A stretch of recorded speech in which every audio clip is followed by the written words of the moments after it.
पश्चिम डायरीको सुरुमा मौसम सम्बन्धी जानकारी। आज 2083 जेठ 25 गते सोमबार।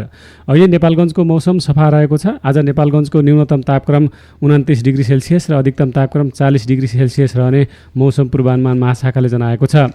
कोशी लगायत बागमती, गण्डकी प्रदेशको हिमाली र पहाडी भूभागमा तथा बाँकी हिमाली भूभागमा केही बादल लाग्नेछ। मध्य प्रदेश लगायत लुम्बिनी, कर्णाली र सुदूरपश्चिम प्रदेशको पहाडी भूभागमा थोरै बादल लाग्नेछ र बाँकी तराई भूभागमा मुख्यतया सफा रहनेछ।